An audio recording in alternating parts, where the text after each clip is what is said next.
predictor of lifetime success is conscientiousness. Well, so, and of the two aspects of conscientiousness, say orderliness and industriousness, the better predictor is industriousness. So the question is, well, what can you do about your industriousness?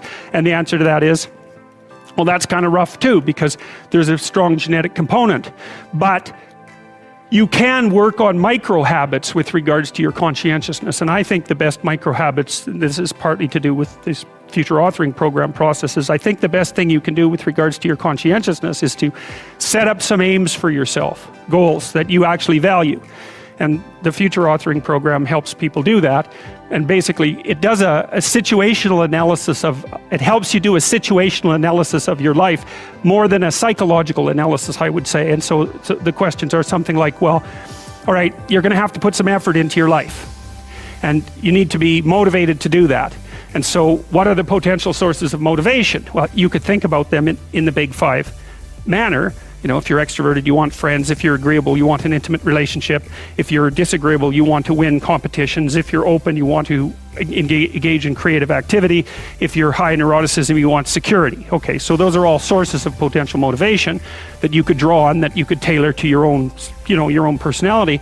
But then there are dimensions that you want to consider your life across. And so we ask people about, well, if you could have your life the way you wanted it in 3 to 5 years, if you were taking care of yourself properly, what would you want from your friendships? What would you want from your intimate relationship? How would you like to structure your family? What do you want for your career? Well, how are you going to use your time outside of your job?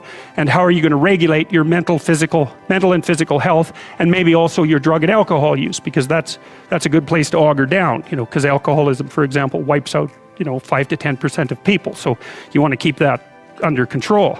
And then so maybe you develop a vision of what you would like your life to be, and that associates the goal. Well, once the goal is established, and then you break down the goal into micro processes that you can implement, the micro processes become rewarding in proportion in relation to their causal association with the goal, and that tangles in your incentive reward system. We talked about the dopaminergic incentive reward system, and that's the thing that keeps you moving forward. And the way it works is that it works better if it produces positive emotion when it can see you moving towards a valued goal.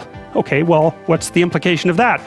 Better have a valued goal, because otherwise you can't get any positive motivation working out. And so the more valuable the goal, in principle, the more the micro processes associated with that goal start to take on a positive charge.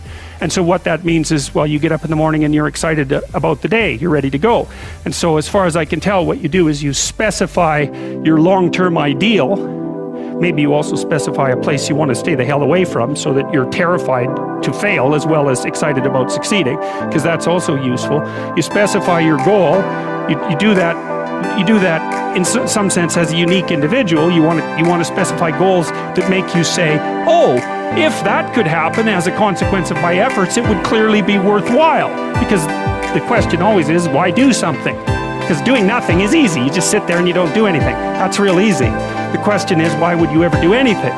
And the answer to that has to be because you've determined by some means that it's worthwhile. And then the next question might be, well, where should you look for worthwhile things? And one would be, well, you could consult your own temperament. And the other would be, well, you kind of look at what it is that people accrue that's valuable across the lifespan. So you do a structural analysis of the subcomponents of human existence, and already did that. You need a family, you need friends. Like, you don't need to have all these things, but you better have most of them. Family, friends, career, educational goals, plans for, time outside of work, attention to your mental and physical health, etc. That's what life is about. And if you don't have any of those things, well, then all you've got left is misery and suffering. So that's a bad deal for you.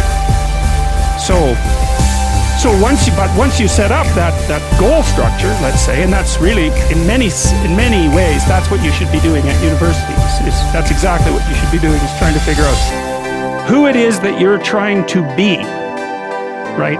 And you aim at that, and then you use everything you learn as a means of building that person that you want to be. And I really mean want to be. I don't mean should be, even those things are going to overlap.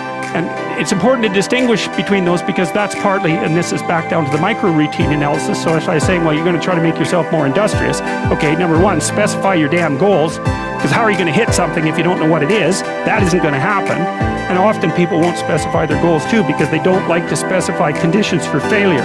So if you keep yourself all vague and foggy, which is real easy, because that's just a matter of not doing as well, then you don't know when you fail. And people might say, well, I really don't want to know when I fail because that's painful. So I'll keep myself blind about when I fail. That's fine, except you'll fail all the time then. You just won't know it until you've failed so badly that you're done. And that can easily happen by the time you're 40. So I would recommend that you don't let that happen. So that's willful blindness, right? You could have known, but you chose not to. Okay, so once you get your goal structure set up, you think, okay, if I could have this life, looks like that might be worth living, despite the fact that it's going to be, you know, anxiety provoking and threatening, and there's going to be some suffering and loss involved and all of that. Obviously, the goal is to have a vision for your life such that, all things considered, that justifies your effort.